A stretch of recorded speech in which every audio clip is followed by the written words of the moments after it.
48. So, this is Ronny from the blocks. I just wanted to talk to you about the new revelation today that the government is going to take away uh, libraries.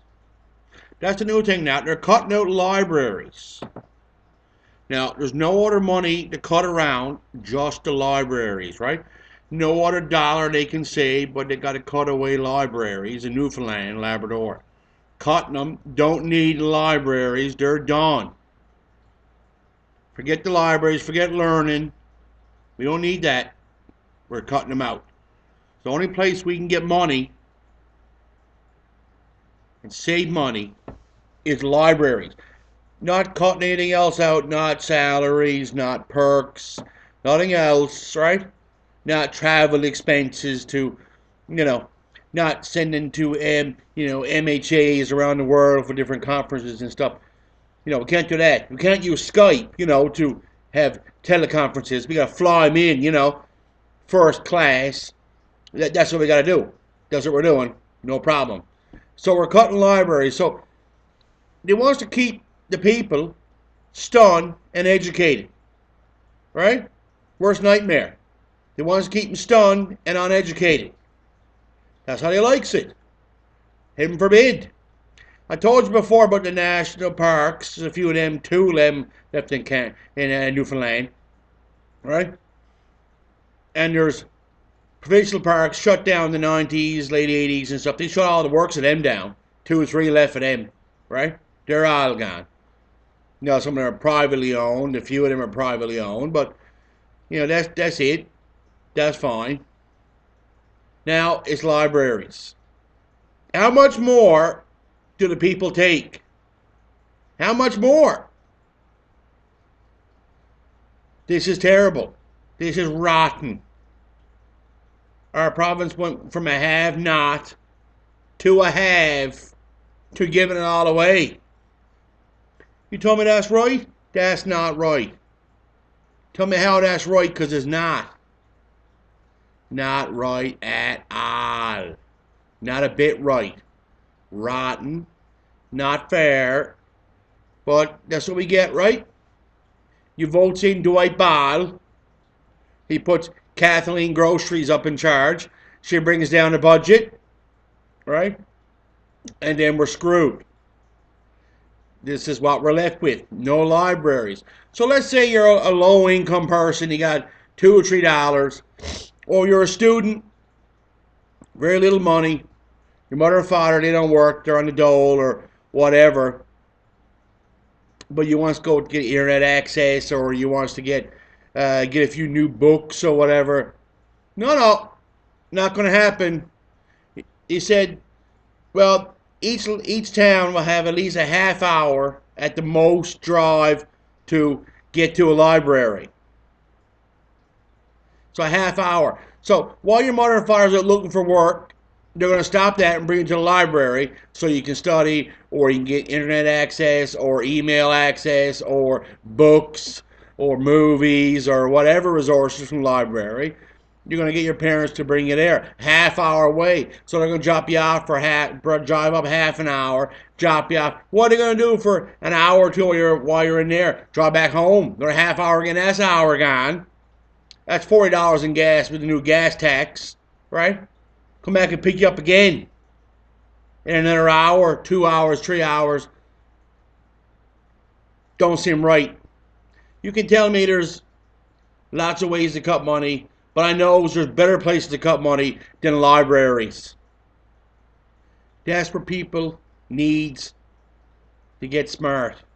They need libraries, they need books, they need all that. You tell me that's fair. It's not fair. And it's time for Newfoundlanders to step up and say, you know what, this is not fair. We've had enough. The levy. Now, there's a levy on our checks now. Every time we get paid after July 1st, gas tax goes up. We get our first check July 1st, end of the week, maybe every week, every 2 weeks. We got our checks. Load of money off it. Plus our taxes. That's good. What a levy. What are we paying for? No parks, no libraries, right? What's the money going to? Not going to me and you. It's gone. It's gone. You tell me that's fair. It's not fair. All the money we had over the years for oil and gas and Hibernian, Hebron, all this stuff they calls it, White Rose, right? Up in Labrador with the power, right? And we got no libraries, and we got no parks, and we got no rights. They took it all away, and we voted them in. That's great. For what? Vote them in for what? Tell me that's right. It's not right today. It's not right tomorrow. It's right never. That's it. That's how she goes. But it's not how she goes. Rise up, Newfoundlanders. Rise up, Labradorians. We've had enough. Take me libraries. Take me our parks. Take me our rights. Slowly but surely. We don't need to take it with a smile. Rise up. We're better than that. We deserve better. We worked hard for years. Good trees, good oil, good resources, and good fish, and we give it all away for what? Before it used to be, oh, Ottawa screwing us. Ottawa took this, Ottawa took that. His confederation, another crock. We give it all away. Now we're doing it to ourselves. Before, well, we can say Ottawa's taking our rights. They're taking our land, taking our trees, they're taking everything. Okay, whatever. That's all we can do. But now, this is our fault. Our own government's doing it. It's not a PC problem. It's not a Liberal problem, NDP problem. This is a Newfoundland problem. And we got to stop it. This is enough. We're a proud people. We don't give up, and we're hard workers. We got to put a stop to this. Tell her you're MHA. You've had enough. Voting time's coming again. Dwight Ball just got in. It's not a long go, my friend. 3.5 years from now, you'll be up for re-election again. We're not going to forget. If we do enough now, complain enough now, protest enough now, we don't have to wait 3.5 years. We can do it now. Rise up, Newfoundlanders. Rise up, Labradorians. We've had enough. Be nothing left to her. Nothing left to her. But that's just one fella's opinion. Ronny from the blocks. Howdy 5.